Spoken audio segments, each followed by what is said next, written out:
I'd like to call the meeting to order. Tracy, do we have a quorum? We do have quorum. Excellent. First item on the agenda, or second item on the agenda, is the approval of the agenda. We've had a chance to review and want to see if we have a motion of approval. Miller. Thank you. Do we have a second? Rudy, I'll second. Thank you. We have a motion and a second. With this being a virtual meeting, we're not going to take a vote. I'm just going to ask if there's any objections. And if anybody wants to call a vote, we can certainly do that. So right now I'll ask if there's any objections to the motion in the second. Thank you. We'll consider that approved. We'll move on to the meeting minutes. Do I have a motion for approval of the, I guess it was November's meeting minutes?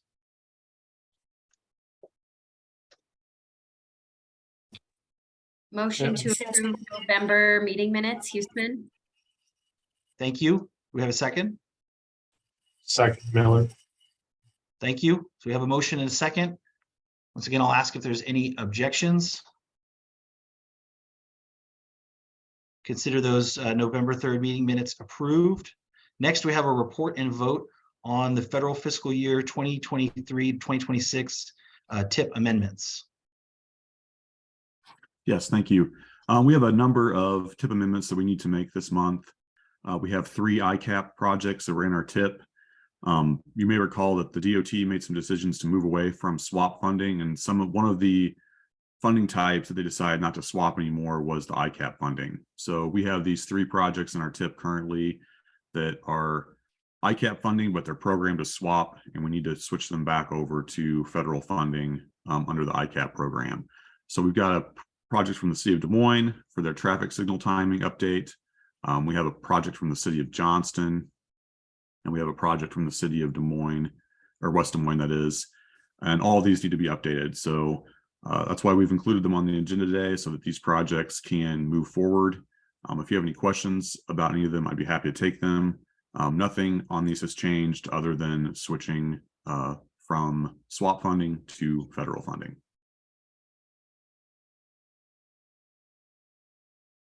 Any questions, comments for Zach? If not, Move to approve, Davis. thank you, John. Do we have a second? Sturms, I'll second that motion. Thank you. We have a motion and a second. Any objections? Okay, we'll consider that approved. Move on to item 5, report and vote on the federal fiscal 23 to 27 passenger transportation plan draft. Thanks. I'll take this in place of Allison today. So the Iowa DOT requires that the MPO and all MPOs and RPAs develop a passenger transportation plan once every 5 years. And this is a plan that really focuses on the traditionally disadvantaged populations, such as elderly, low income, people with disabilities, and so forth, who rely on public transportation or other forms of human service transportation to make sure that everything is coordinated and that there's efficiencies in that system. So this year, in working with the transportation advisory groups in central Iowa, a draft has been developed here. The document contains an inventory of the various providers. So, there's DART and NERSERTA, but there's all sorts of different human service providers in the metro and really in central Iowa. Provides an area profile, discusses regional coordination issues, and then prioritizes some different activity areas. As it says on the screen this year, or in this plan, the priority areas are the need for clarity around in the organization around transportation opportunities. So for instance, things needing to be written in digital and multiple languages and audio and braille, so forth. Identifies current and future externalities affecting transit, such as COVID-19 impacts, Medicaid changes, and those sorts of things. And then looking at regional coordination with new regional mobility coordinators coming in, needing to work together, working through the infrastructure bill funding and that sort of thing. This is just a draft at this point. This needs to be submitted to the DOT by February 1st. They'll have us comments back by March 1st, and then we'll come back again with the final due to DOT on by May 1st, and there'll be a public comment opportunity in that process too. If you have any questions, you can direct those to Allison. Otherwise, we'd ask for you to approve the draft today. Questions or comments for Dylan?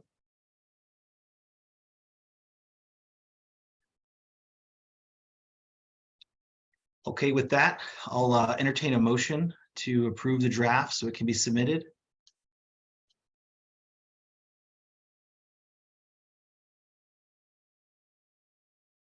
So moved, Mr. Rudy. Second, Miller. Thank you. We have a motion and a second. Are there any objections? Okay, we'll consider that item approved. Next up is item 6. It's a report on the FY24 Unified Planning Work Program and Budget Development. Thank you. As we do this time of year, we start working on the work program budget for the next fiscal year. And just a reminder, our fiscal year runs from July 1st to June 30th. So we're about halfway through our fiscal year. But the work program identifies the different activities, the costs associated with those, the different deliverables that the MPO is going to provide, all while making sure we meet the federal requirements placed upon us. A draft is due April 1st. So over the next couple of months, we'll be bringing different items back to you for approval in draft review and then in approval in draft format. And then those will get sent up to the DOT, and then we'll go through that process again for the final. If you go to the next slide, this shows the various MPO requirements just put in US code by Congress. So there's a handful of things we have to do. We have to do a long-range transportation plan, and we have one coming up due soon in the next couple of years. So that'll be a big focus for us in the next fiscal year work program. We have to do the TIP. We have to administer SDBG funds and those sorts of things.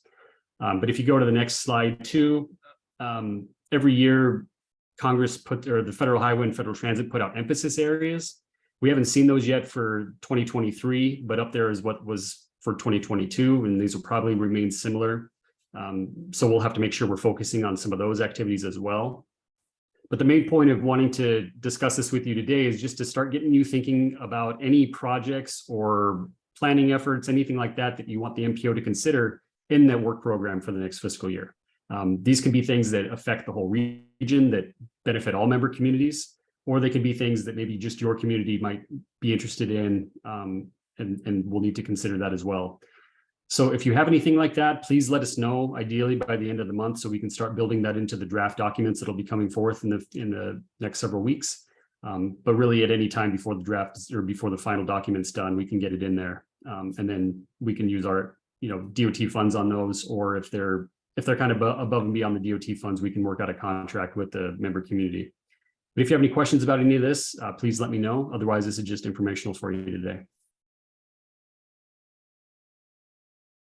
Thank you, Dylan. Any questions? Okay, next up, item 7, there's a report on the RAISE grant, NOFO. Just want to make you all aware that the RAISE grant NOFO has been released. It was released back on December 14th. And this is a little bit earlier than it's usually released. Usually it's released in the spring of the year. So it was a little bit of a surprise to see it come out this early, but there's going to be around $1.5 billion available in this round of funding, and the applications are due on February 28th. So not a lot of time on this, but wanted to make you aware of it in case you are interested in applying for this funding. I will note that the applications do need to be submitted through grants.gov, so just be aware of that.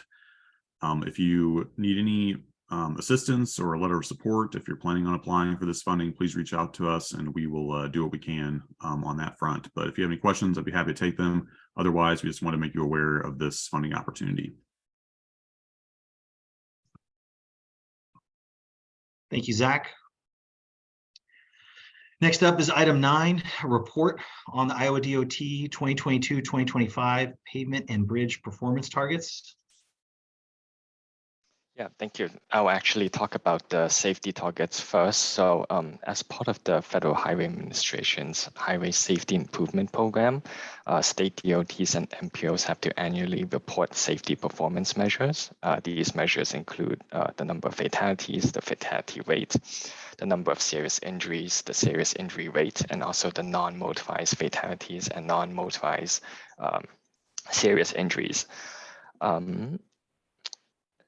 state DOTs report these measures annually, and MPOs can either adopt these annual statewide targets or develop their own annual regional targets. In the past, the MPO has adopted the DOT statewide targets, but we still monitor and report the regional safety target performance too.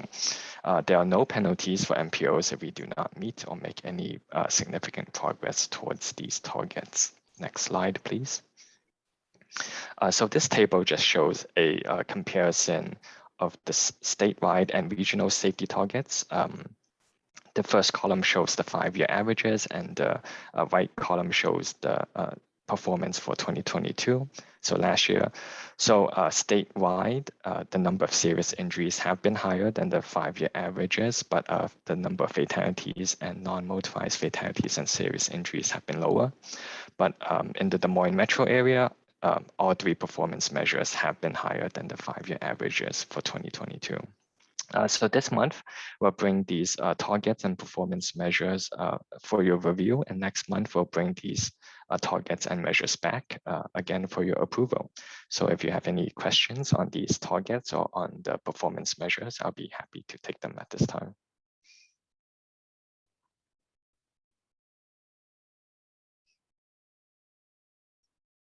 Thank you, Z. Now you can move into PM2. Yeah, thanks.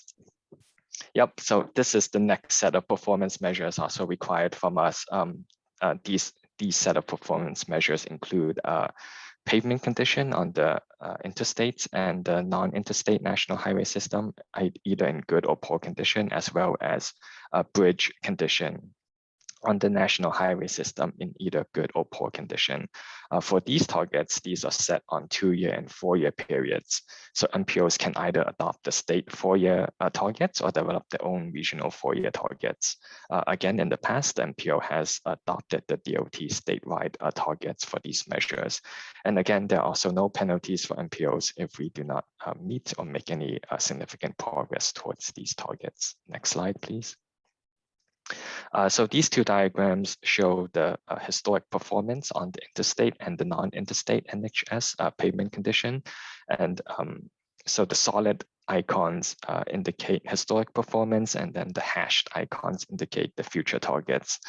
So historically, I would say performance has been fairly steady. And if we continue this trend, I think it's pretty easy to meet the future targets. Next slide. This diagram shows historic and future targets for bridge conditions on the national highway system. Again, historic performance has been fairly steady, and I also think it will be pretty easy to meet the future targets as well. So again, this month we're taking these targets before you for your review, and next month we'll bring these targets back for your approval. If you have any targets on these set of performance measures, I can also take them at this time.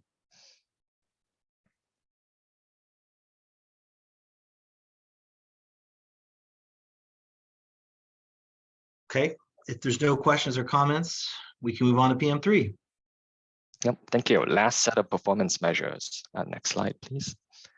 So this set of performance measure includes system and freight travel time reliability. These again are set on 2- and 4-year periods. MPOs can either adopt the state measures or set regional ones, but in the past, we have just adopted the state ones. Again, no penalties for not meeting or making progress towards these targets. Next slide. So these 2 diagrams show again historic and historic performance as well as future targets. Again, historic performance has been fairly steady, and it should be pretty easy to meet the future targets as well. The timeline is the same as well. This month we'll bring these targets and measures before you. The next month we'll bring these back again for your vote. If you have any questions, I can also take them at this time.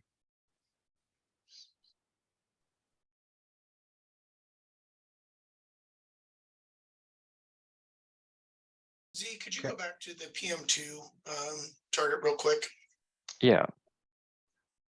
This is Mike Ludwig. So just double checking, our target is twice as much road conditions, or I'm sorry, twice as much in poor condition? Yeah, so the DOT set the future poor condition at 5%.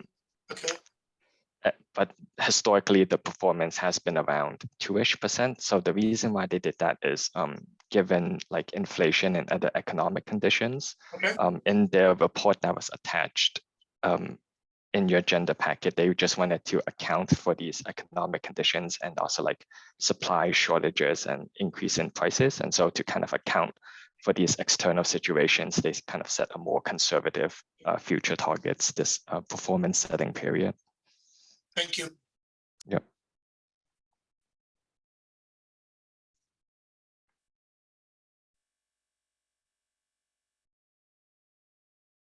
Any last questions on the performance measures? Targets? Thank you, Z. Yep. Next up, we have item 11, a report on greenhouse gas inventory update. I'll take this one. So the draft is available on the MPO website. This is a document that staff has been working on over the last few months. Basically, it just presents the regional and local level for MPO member communities on greenhouse gas levels. This document is not intended to be any kind of prescriptive document. It just contains information only for the communities. This information could be helpful if communities are wanting to apply for any new federal funding programs that require communities to report on their greenhouse gas levels. The staff will continue to explore ways to use the data that we have out there on greenhouse gas and to provide this information to our member communities. As I mentioned, the report is available on the MPO website for you to review. If you have any questions or inquiries about the report, you can reach out to Allison. She can get answers to you on it. I'd be happy to take any questions or try to answer any questions for you in Allison's absence, but it's just on here for a report this month.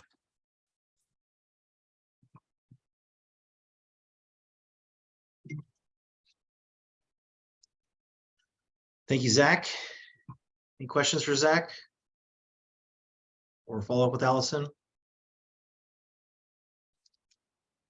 Okay, next up we have upcoming events. Hi, we've got several upcoming events listed in the agenda packet itself. They're not listed on the screen here, but take a look at the packet and you can see those, and there's links to the various events as well. One event that we do have listed here is the Council of WMA's quarterly meeting, which will be on February 13th, and that'll provide a review of last year's efforts. If there's other events that you're aware of that aren't on our list that you think everyone should know about, please let us know and we'll get that on the future updates.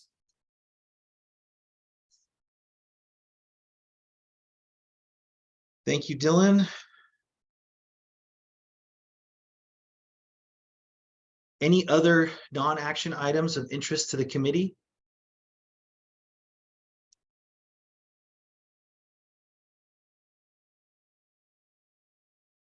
Okay, hearing none, I'll just remind you all that the next meeting date is February 2nd at 9:30 a.m.